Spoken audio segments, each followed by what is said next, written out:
So on Wednesday, May the 2nd, 2018, just before noon at around 11:30, we had a deadly military plane crash that claimed the lives of 9 Puerto Rican National Guard members on Wednesday. Now that plane crash actually happened on Highway 21 in Port Wentworth, Georgia. That's, if you're familiar with Port Wentworth, that's right outside of Garden City. It borders Pooler. And this crash happened on Highway 21 near the Crossgate Road. And what they're saying is that the plane's fuselage appears to have struck the median, and pieces of its wings, which span 132 feet, were scattered across the lanes in both directions. The crash left jet fuel across the highway that caused small fires on the side of the road. And this road, Highway 21, where the actual plane crash started at, they're having road repairs on that. It will be a few weeks, possibly a month, before they even have that road back open again. And the names of the people who were inside of the airplane have been identified. The pilot, Major Jose Rafael Roman, from coastal town of Manati along Puerto Rico's northern coast. The mayor of that town, Jose Sanchez, told the Associated Press that Roman had 2 sons and his wife is 5 months pregnant with the girl. And the names of the other 8 fallen airmen were Major Carlos Pérez Serra, who is a navigator who has 23 years of service from Canóvanas, Puerto Rico. He is survived by his wife, 2 sons, and a daughter. And also a First Lieutenant David Albandoz, who is a co-pilot who has 16 years of service in the military from Puerto Rico and was currently residing in Madison, Alabama. He is survived by his wife and a daughter. Another person, Senior Master Sgt. Jan Paravisini, who was a mechanic who has 21 years of service from Canóvanas, Puerto Rico. He is survived by 2 daughters and a son.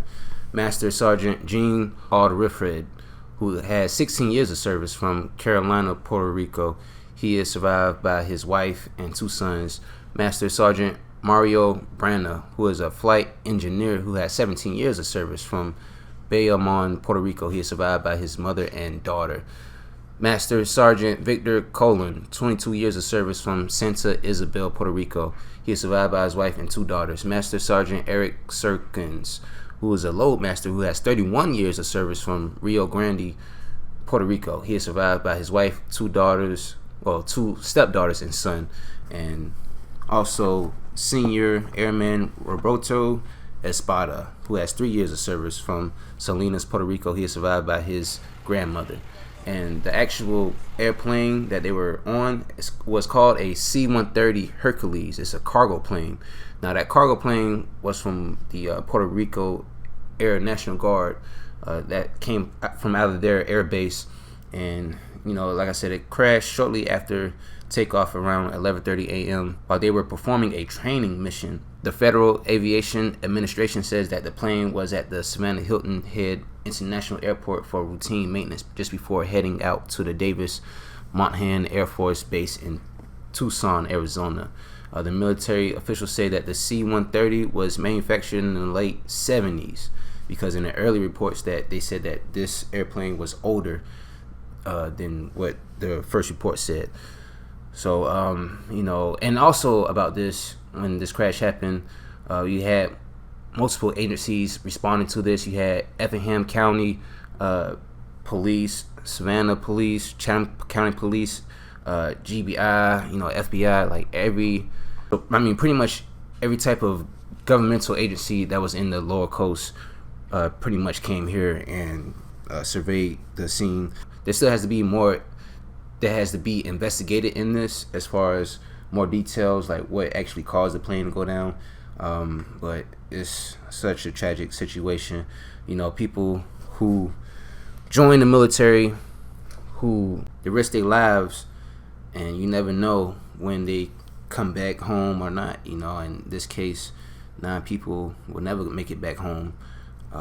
And it's just such a sad situation, and a lot of things that I cover on this YouTube channel is murders and homicides. Well, not everything is a homicide. Sometimes death comes in all types of ways, and it just really sucks that people who are in the military died from just being in the airplane trying to just make it back to their destination, and they end up getting killed in a plane crash. So just rest in peace to all the victims that I just named.